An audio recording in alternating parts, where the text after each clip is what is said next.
الحمدللہ والصلاة والسلام علی رسول اللہ وعلی آلہ وصحبہ وموالا۔ محترم بھائیو، السلام علیکم ورحمۃ اللہ وبرکاتہ۔ سورہ البقرہ کی تفسیر جاری ہے اور آج ہم انشاءاللہ آیت نمبر 38 سے 39 تک کی تفسیر پڑھیں گے۔ اللہ تعالیٰ فرماتا ہے اعوذ باللہ من الشیطان الرجیم، بسم اللہ الرحمن الرحیم، قُلْنَا اهْبِطُوا مِنْهَا جَمِيعًا فَإِمَّا يَأْتِيَنَّكُم مِّنِّي هُدًى فَمَن تَبِعَ هُدَايَ فَلَا خَوْفٌ عَلَيْهِمْ وَلَا هُمْ يَحْزَنُونَ۔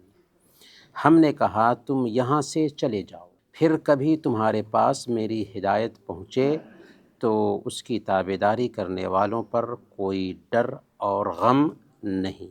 حضرت آدم علیہ السلام نے جب جنت کا پھل کھا لیا تو حضرت آدم علیہ السلام کی توبہ تو اللہ تعالی نے قبول کر لی، لیکن جنت سے گناہ کی وجہ سے محروم کر دیا۔ چنانچہ حضرت آدم علیہ السلام کو زمین پر اتار دیا۔ اسی کی طرف اشارہ کرتے ہوئے اللہ تعالیٰ فرماتا ہے قُلْنَا اهْبِطُوا مِنْهَا جَمِيعًا۔ ہم نے کہا، اس سے پہلے ہم جان چکے ہیں کہ اللہ تعالیٰ کبھی کبھار جمع کا صیغہ استعمال کرتا ہے، حالانکہ اللہ ایک ہے۔ ہم نے کہا تاکہ اپنی عظمت کو، اپنی شان کو بیان کرے، تو اپنی عظمت اور شان کو بیان کرنے کے لیے اللہ تعالیٰ کبھی کبھار جمع کا صیغہ استعمال کرتا ہے۔ تو ہم نے کہا کہ زمین پر اتر جاؤ، گویا کہ حضرت آدم علیہ السلام کو حضرت حوا علیہ السلام کے ساتھ جنت میں بسایا تھا۔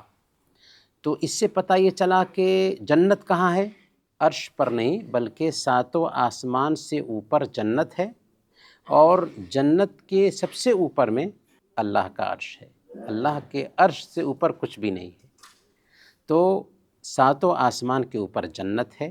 حضرت آدم علیہ السلام کو اسی جنت میں اللہ تعالیٰ نے بسایا تھا، اور سارے جنتی کل قیامت کے دن جب حساب و کتاب ہو جائے گا تو اسی جنت میں جائیں گے جو ساتوں آسمان سے اوپر ہے۔ اور جہنم کہاں ہے؟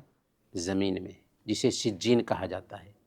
برکیف حضرت آدم علیہ السلام کو جنت سے نکال دیا گیا، لیکن زمین پر اتارا گیا تو کہاں اتارا گیا؟ کس جگہ پر اتارا گیا؟ قرآن اس حوالے سے خاموش ہے۔ اللہ کے نبی صلی اللہ علیہ وسلم کی ساری احادیث اس حوالے سے خاموش ہیں۔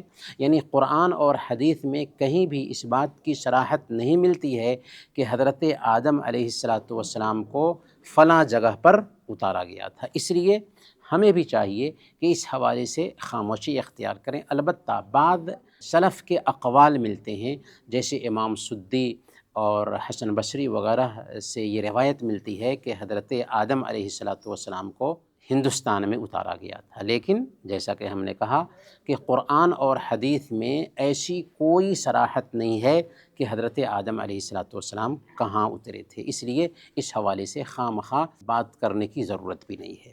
برکیف حضرت آدم علیہ السلام کو زمین پر اتار دیا گیا۔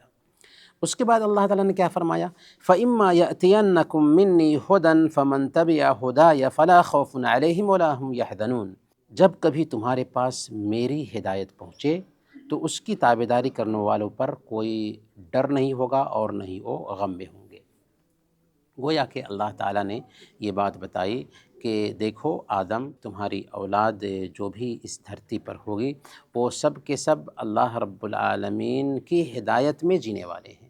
اللہ رب العالمین انسانوں کی ہدایت اور رہنمائی کا انتظام کرے گا۔ چنانچہ سب سے پہلے انسان آدم علیہ السلام نبی بنے، اور آخری نبی محمد الرسول اللہ صلی اللہ علیہ وسلم تک بہت سارے انبیاء آئے۔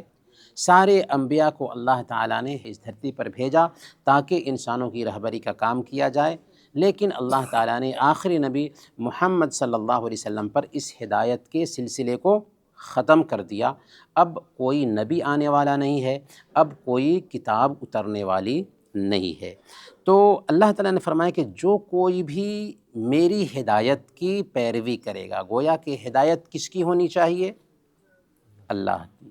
ہدایت اللہ کے علاوہ اور کہیں نہیں ملتی۔ اللہ اور اس کے رسول کے طریقے کے علاوہ کسی اور کے قول میں، کسی اور کے تجربے میں، کسی اور کی گفتگو میں ہدایت نہیں ہے، چاہے کوئی علامہ ہی کیوں نہ ہو۔ اگر وہ علامہ ہے، اللہ اور اس کے رسول کی بات بتاتا ہے، تب اس کی بات مانی جائے گی۔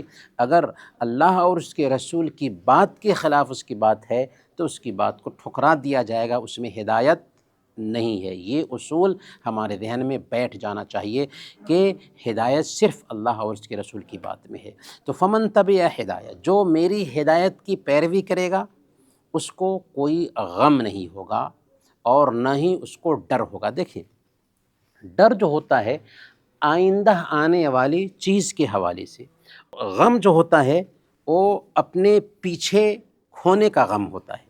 تو جو کوئی بھی شریعت کی تابعداری کرے گا، مثال کے طور پر زندگی گزار رہا ہے، تو اس کو اپنے پیچھے اپنی اولاد کے حوالے سے بھی فکر مندی کی ضرورت نہیں ہے، اللہ تعالیٰ اس کی حفاظت فرمائے گا۔ اور دنیا میں رہتے ہوئے اس کو کسی طرح کے ٹینشن کی ضرورت نہیں ہے، اللہ تعالیٰ اس کی کفالت فرمائے گا، اللہ تعالیٰ اس کی حفاظت فرمائے گا، ہر اعتبار سے حفاظت فرمائے گا۔ یہاں تک کہ اسی شریعت کی تابعداری کرنے کی وجہ سے ایک انسان کو حقیقی سکون ملتا ہے۔ دنیا میں سکون کے لیے طرح طرح کے طریقے اختیار کیے جاتے ہیں، لیکن وہ سب کے سب جھوٹا سکون ہے۔ اگر سکون مل سکتا ہے، ذہنی سکون حاصل ہو سکتا ہے تو صرف اللہ اور اس کے رسول کی تابعداری میں۔ تو دنیا میں اللہ رب العالمین ایک انسان کو حقیقی سکون سے سرفراز فرمائے گا شریعت کی تابعداری کرنے کی وجہ سے، اور مرنے کے بعد نجات ملنے والی ہے۔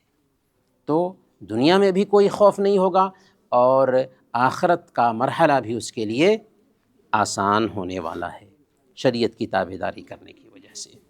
والذین کفروا وکذبوا بآیاتنا اولئک اصحاب النار ہم فیہا خالدون، اور جو انکار کر کے ہماری آیتوں کو جھٹلائیں وہ جہنمی ہیں اور ہمیشہ اسی میں رہیں گے۔ یعنی انبیاء آئیں گے، انبیاء کی تعلیمات لوگوں کے بیچ پیش کی جائیں گی، جو لوگ بھی انبیاء کا انکار کریں گے، انبیاء کی لائی ہوئی تعلیمات کو فالو نہیں کریں گے، وہ کفر کرنے والے ٹھہریں گے۔ اور جو لوگ بھی کفر کی روش اختیار کریں گے اور ہماری آیتوں کو جھٹلائیں گے، ان کا ٹھکانہ جہنم ہے۔ وہ دنیا میں ٹینشن کی زندگی گزاریں گے اور مرنے کے بعد ہمیشہ ہمیش کے لیے جہنم میں رہیں گے۔ اللہ نے فرمایا ہم فیہا خالدون، وہ ہمیشہ ہمیش کے لیے رہیں گے۔ تو اس سے پتہ کیا چلا؟